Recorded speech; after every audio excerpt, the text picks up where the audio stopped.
So in today's video, I'm going to be going over how I do 3D puff on hats. So if you're not familiar with 3D puff, it's the process of using foam to add a 3D effect to your design. And there's some special things you got to do in order to get this effect. But I'll be going through all of them. So today I'm going to be doing this hat, but instead of this natural black color, I'm going to be doing all black. So I have 72 hats that I got to do. So let's get started. So the hats I'm using today are from Otto. These guys are great to work with. Pretty easy hat to work with actually. I've never really had any issues with working with Otto. But I'm going to be doing 72 of these today. So we're going to do the Panther P. If you're not familiar, Fort Worth has a nickname of Panther City. So I made a logo a while back. And it's a P with a panther inside. So it has the side placement and the front, but I'm just going to be showing you the front today, so for the purposes of showing you how to do 3D puff on hats. So before I start any job, I like to just set out all the hats I'm going to be working with. It kind of gives me an idea of how much work I've done and like what I've done and what's left to do. So another great thing about Otto is they add a stabilizer. This is tearaway stabilizer. And it saves you money. So you already bought the hat, and they include stabilizer in the boxes for you. So before you get started, you're gonna need several things. Obviously, you're gonna need hats. This works on pretty much any hat. It can be a 5-panel, 6-panel, whatever style you like. Camper hat, tall crown, short crown, dad hat, whatever. 3D puff works on pretty much all hats. Next up, you're gonna need some 3D puff foam. So you can buy this, I have two places I get this from. It's either the Embroidery store or also Gunnelled sells really good puff foam. And when you're gonna go buy it, you're gonna notice there's 3mm and 2mm foam. Just depends on how high you want the effect. The standard puff is actually 3mm, but if you want more of like a subtle effect, you can also go with a 2mm. It's up to you, and I believe they're sold in, I don't have the sizing off the top of my head, but I know one size is like 14 by 18, which are the bigger sheets, and there's also, I believe, like 8 by 11 or something like that. So I usually buy the bigger sheets just so I can use more of the sheet, but that's up to you. So there's a price difference there. Another thing you're going to notice is there's colors of foam. You always want to match the color of your foam to the color of your thread, whenever possible. So if you're using red thread, use red 3D puff foam. If you're using white thread, like I am today, I'm going to be using white 3D puff foam.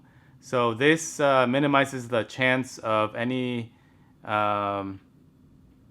color showing through. So if you're using like a black foam on white thread, sometimes you can see that black foam showing through. So always make sure that you're matching the color of your foam with the color of your thread.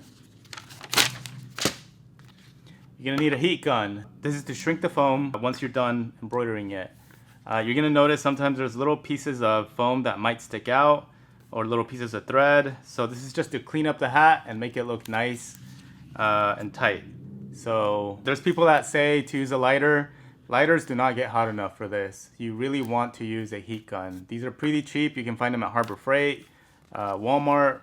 They run anywhere between $10 and $25. So get you a heat gun for this.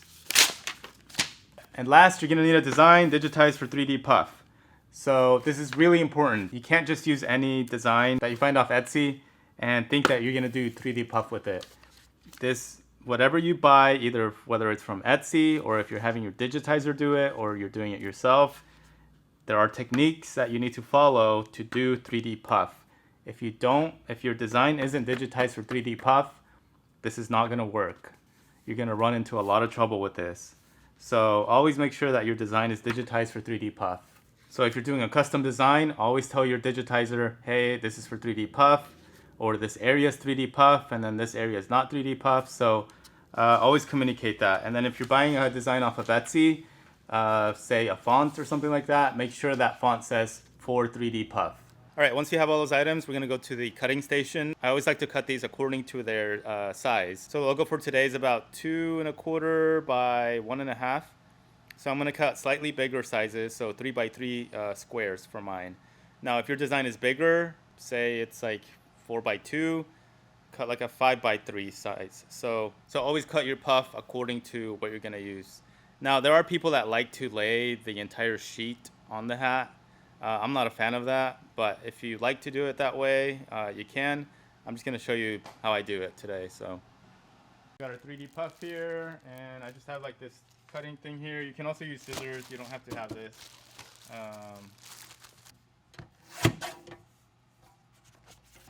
So I'm just using the stabilizer that Auto gives you in the bag. I always lay the 3D puff on top, just right in the middle. And I use some tape to secure this so it doesn't move on me when it's embroidering. You can use, I'm using gaffer tape right now, but you can also use painter's tape. Just make sure whatever tape you use doesn't leave any residue, or else you're gonna be scrubbing that out. So this is what it's gonna look like right here. So hoop the hat like normal, and then I just put 2 pieces of gaffer tape on here. So after this is done, we're gonna go to our machine. Now this next part is really important, and it mostly applies to Smartstitch users. Some machines, I'm gonna say some because I don't think it applies to all the machines, but some will struggle with 3D puff. And I'm not sure if it's like a, I don't want to say it's a defect, but Smartstitch has had to like update the process of how you do 3D puff. The video that they have on their official channel isn't that great. It doesn't give you a whole lot of details. But when I first started doing 3D puff, I ran into a lot of bird nesting.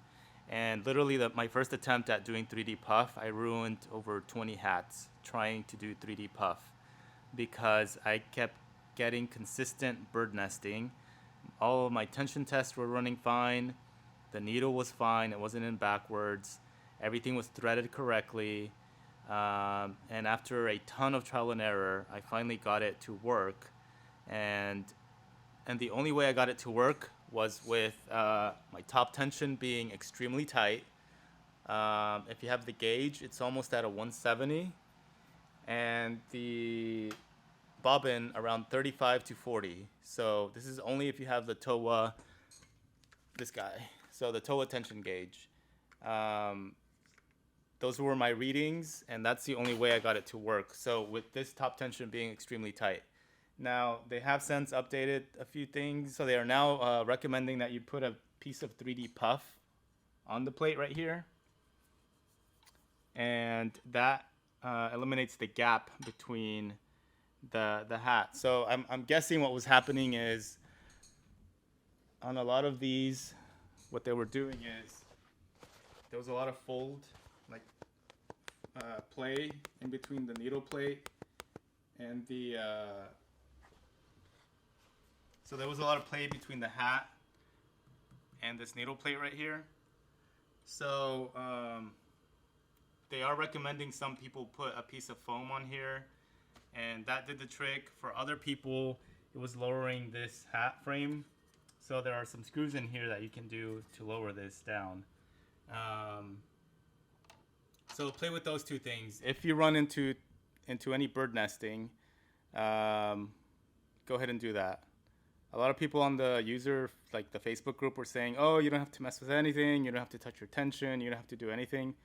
That was not the case with me. I ran into a ton of bird nesting doing 3D puff on this machine. And actually on both machines, 1201 and 101. So give that a shot. I'm not gonna place it now because on my machine it's already fine-tuned to do 3D puff. But if you start running into a lot of bird nesting, play with those two settings. That should do the trick for you. All right, so up next I'm gonna go to my machine and you just load the hat again like normal. Don't do anything special here.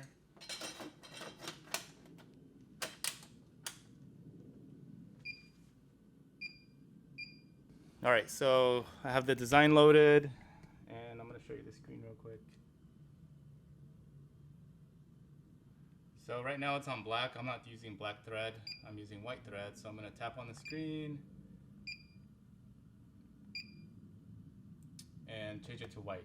So now my preview is white. Next up, we got to make sure that the needle's lined up. So I'm using needle number 2. So I'm going to go to needle number 2.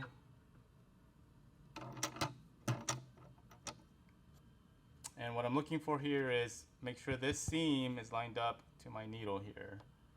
So that's pretty dead on. And we're gonna run a little design outline real quick. So this makes sure that we're not hitting the frame.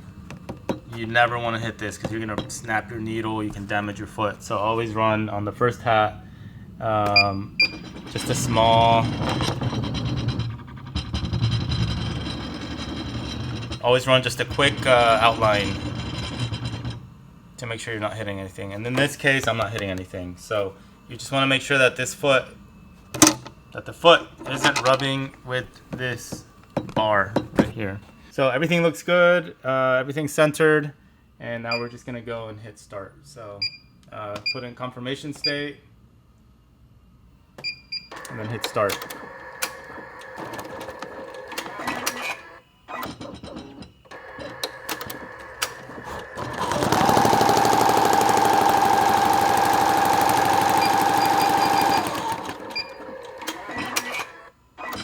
Now, one thing you're gonna notice is that your machine will not sound the same as when you're doing like a traditional embroidery.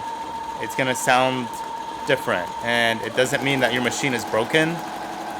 It's just how 3D Puff sounds. So don't be freaked out if your machine sounds different than what it normally does. So I'll show you in a second what I mean by that. So that noise is completely normal. That's what 3D Puff sounds like. So it's just a really wide satin on there.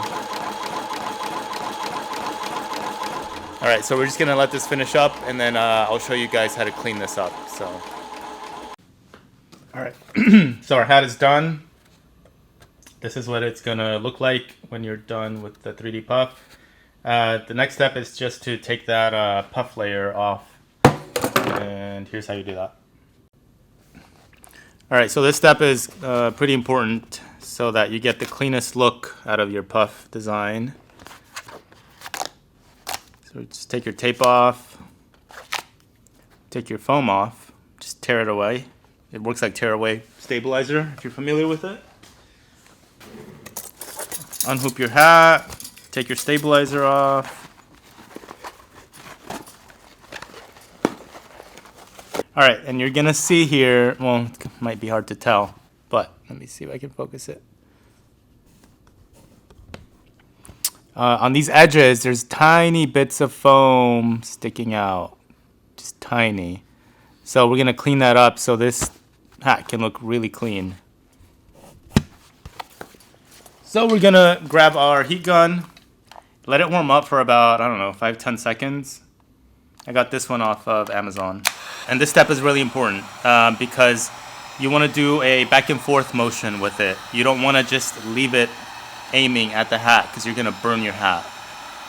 So you're just going to go back and forth until you see it shrink on you. As always, use caution with these heat guns. They get really hot and they emit a ton of heat. So we're just going to go back and forth on it.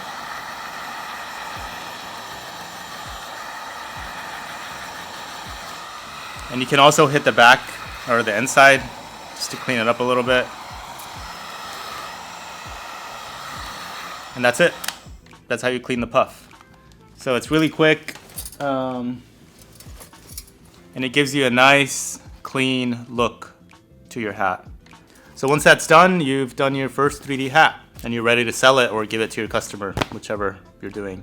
If you have any questions on 3D Puff, leave them in the comments. And if you found this video helpful, hit the subscribe button. I try to post kind of regularly and share any knowledge that I have. So see you guys soon.